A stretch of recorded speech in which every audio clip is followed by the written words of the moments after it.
bakit ngayon? Kung, imbestigahan mo yung sarili mo. Yun. Oh.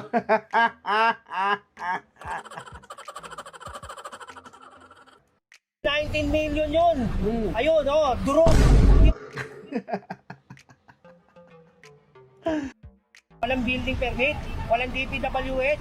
Diba, itinayo nyo sa kalsada. Oh, walang building permit. Diba? Walang permit sa DPWH. Itinayo sa bangketa, sa kalsada.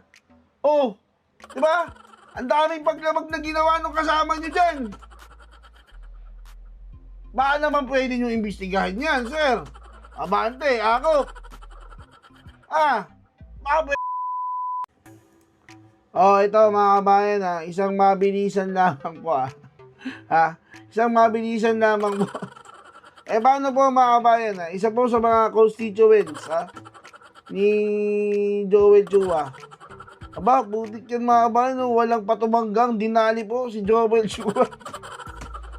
Wala na pong takot mga kabayan. Kasi naman, di ba, yung kamulastugan ni Joel Chua dyan na pinangangatwiranan pa niya na para daw sa mahihirap, para daw sa mga matatanda, yung 4-story building na tinayo nila sa bangketa. O eto mga kabayan, isang mabilisan lang, panoorin po natin kung paano po dinali ni Kuya na constituents ni ni Joel Chua. Etong si Congressman Joel Chua, eto panoorin po natin mga kabayan. Malaman, ano yung banat nila kay BP Sara? Oh. Kung banatan nila di ba? Yung mga squad kung banatan nila. Ayan. Overprice. Oh. Bakit ngayon? Kung, imbestigahan mo yung sarili mo. Yun. 19 million yun. Ayun, oh, durog. Di ba, tapang nyo sa Quadcom di ba? Kung pati si BP si Sara, Oo. titira. Kala nyo, wala kayong bayad putik. O ngayon, tignan mo, yung ginawa nyo, tama ba yun? Yeah. Walang building permit, walang DPWH.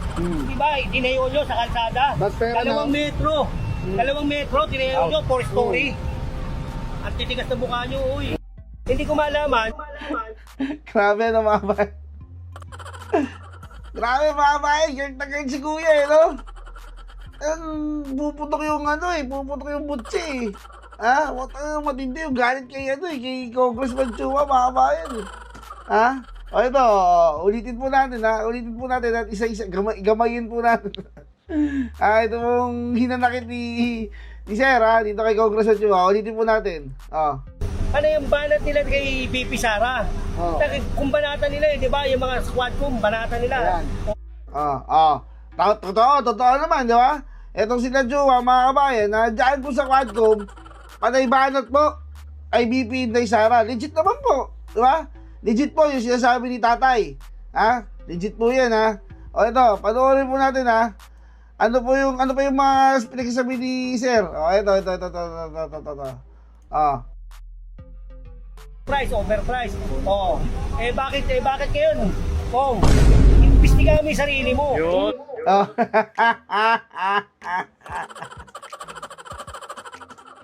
Ang sabi ni Sir, imbestigahan mo daw, Congressman Chua, imbestigahan mo sarili mo. Sabi ng constituents mo sila na naghahamon sa'yo, imbestigahan mo yung sarili mo. Bakit daw? Bakit Sir? Bakit mo kailangan imbestigahan yung sarili niya? 19 million yun. Ayun, oh, durog. 19 million, 19 million, nasa 19 million. Ayun daw, durog mga kabayan. 19 million, durog. Pucha, pera ng bayan yan mga kabayan Hindi po dapat pinapalampas yung mga ganyan. Kung ano pong siga ni Chua dyan sa Quadcom, nakakala mo, wala silang ginagawang mali. Ito, imbestigahan mo sarili mo. 19 million. 19 million itinayo mo sa bangketa, illegal.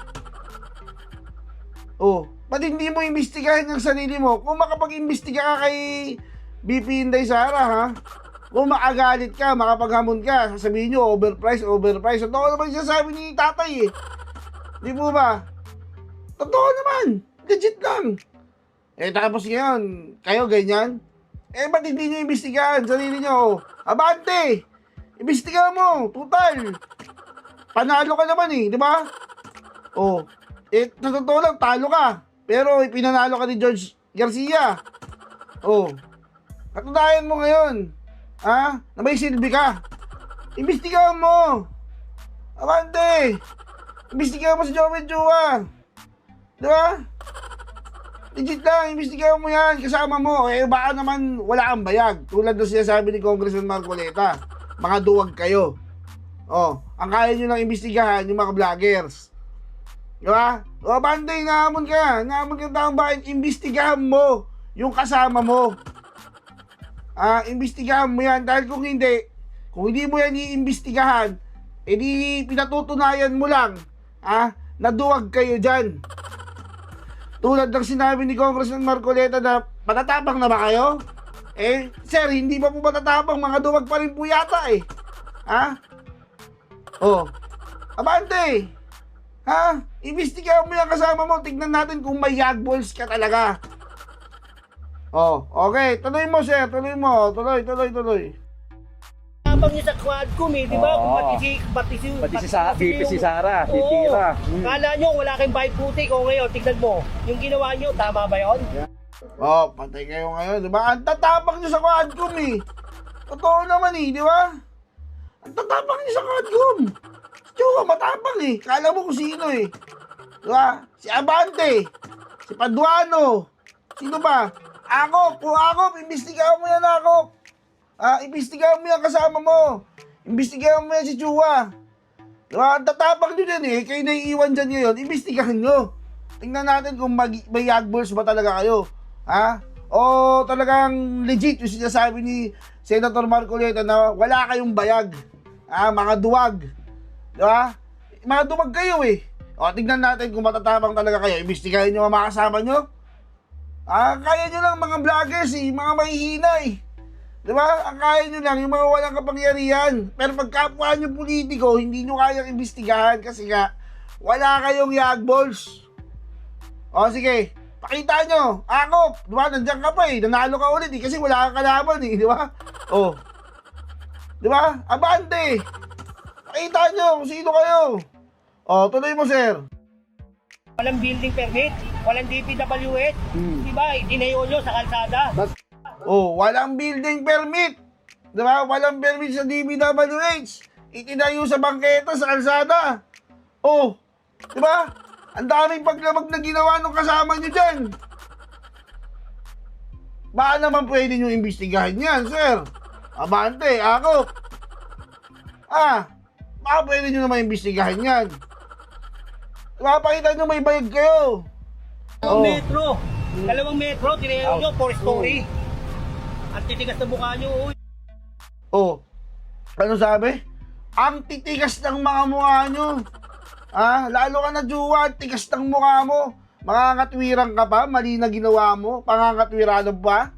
Hindi, para yun sa mga matanda. Ganto. Kahit illegal, gagawin mo? Engot ka ba? Kaya, panawagan namin Panawagan po namin.